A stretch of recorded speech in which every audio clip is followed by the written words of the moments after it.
Bonjour à tous, bienvenue dans cette nouvelle vidéo. Alors dans cette vidéo, je vous propose de découvrir Kaola App, qui est un logiciel qui va nous permettre en fait tout simplement de compiler des fichiers SAS, des fichiers LESS, des fichiers Compass, des fichiers Coffee, donc CoffeeScript, et des fichiers JavaScript. Donc cet outil en fait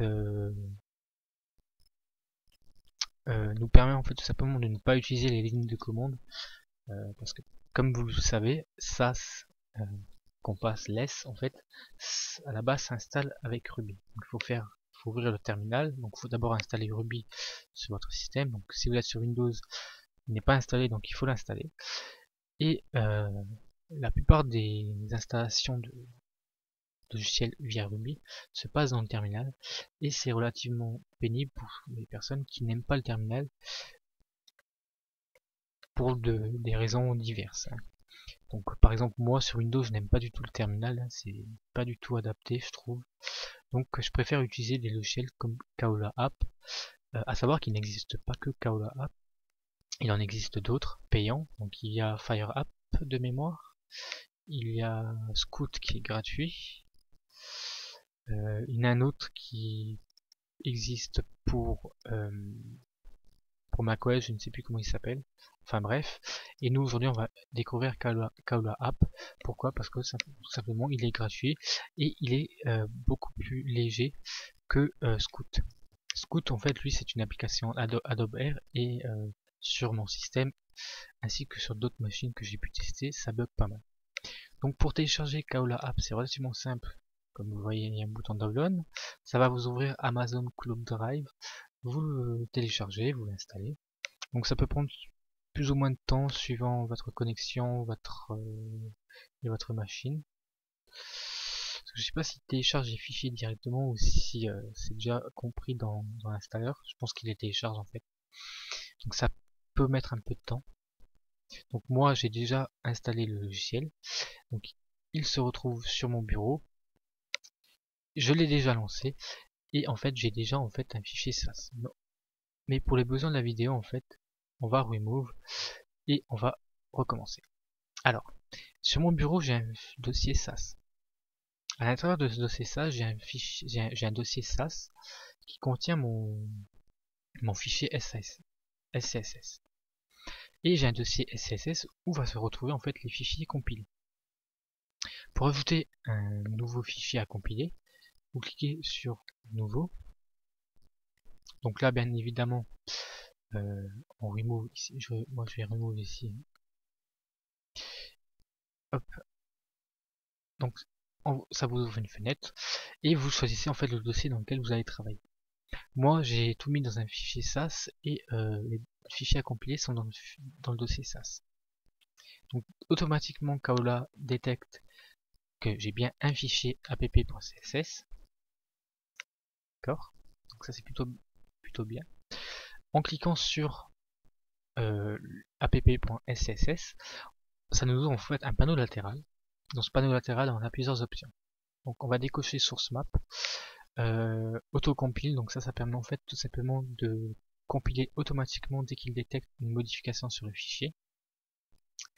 Ligne de commande, donc ça, je vous conseille de l'activer pendant le temps de développement, et une fois que vous avez fini en fait le développement par exemple de votre site, vous décochez cette case et vous compilez tout, ça va vous enlever en fait les lignes, les commentaires. Ensuite, autopréfixe jamais utilisé. Debug info j'avais utilisé une fois mais j'en ai pas eu l'utilité. Unix new line j'en ai pas eu l'utilité non plus.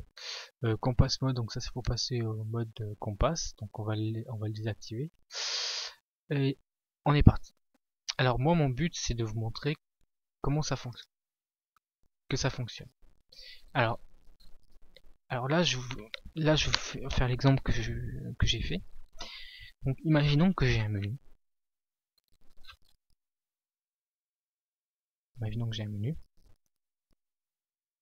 Je mets une float left. Je le décale de 15 pixels par la droite avec un margin left. Et je vais utiliser les fonctions de SAS. Donc je vais faire e.nav. Donc là, vous voyez que Sublime Text ne me colorie pas le e.nav pour la simple et bonne raison que je n'ai pas installé package control et que je n'ai pas installé le support de SASS. Mais si vous voulez en fait avoir les couleurs sur votre éditeur de texte, il faut se renseigner si bien sûr votre éditeur le supporte.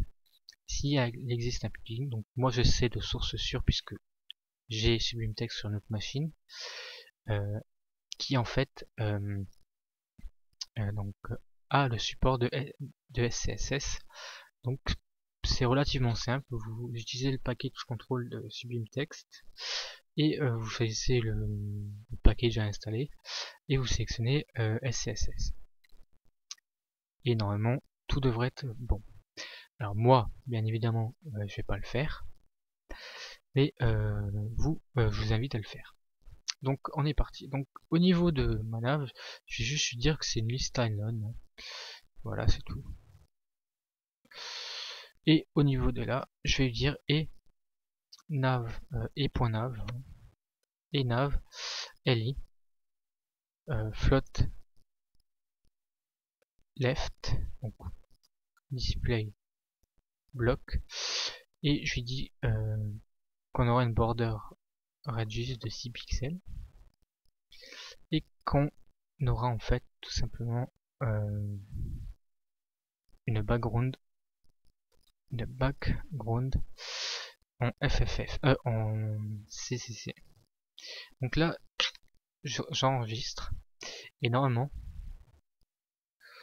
donc là, il nous dit comme quoi qu'on a un problème à la ligne 9. Donc la ligne 9, c'est celle-ci.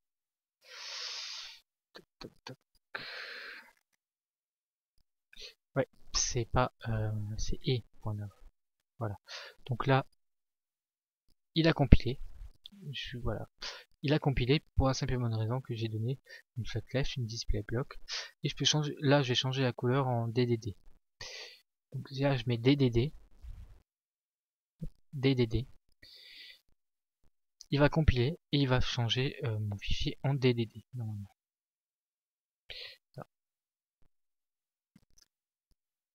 Voilà, il a compilé, donc normalement il devrait afficher un message, donc là bizarrement il ne l'affiche pas, mais bon c'est pas très gênant je dirais. Donc là on voit une chose particulière, on voit que en fait il compile les fichiers comme ça. Nous ça nous va pas du tout, nous ce qu'on préfère c'est avoir des lignes comme ceci, donc des lignes comme on l'a fait ici à peu près. Donc pour ça c'est relativement simple, vous cliquez sur Output Style et vous cliquez sur Expanded. Donc vous compilez et à la sortie en fait, à la compilation, il va faire ça, il va le mettre comme par défaut je dirais. Donc voilà. Donc vous voyez que c'est relativement simple de compiler les fichiers avec Kaola. Bien entendu les autres logiciels fonctionnent tout aussi bien. Après, est-ce qu'il y a un intérêt de payer un logiciel qui fait la même chose que Kaola? Je ne sais pas, j'ai pas encore utilisé de logiciel payant. Si un jour je le teste, mais je ferai une vidéo pour vous montrer la différence entre ces logiciels gratuits et les logiciels payants. Donc voilà, donc c'est tout ce que j'avais à vous présenter aujourd'hui. Donc si vous avez des questions ou même si vous connaissez des logiciels comme Kaola, eh bien partagez-les. Je ferai certainement une vidéo dessus.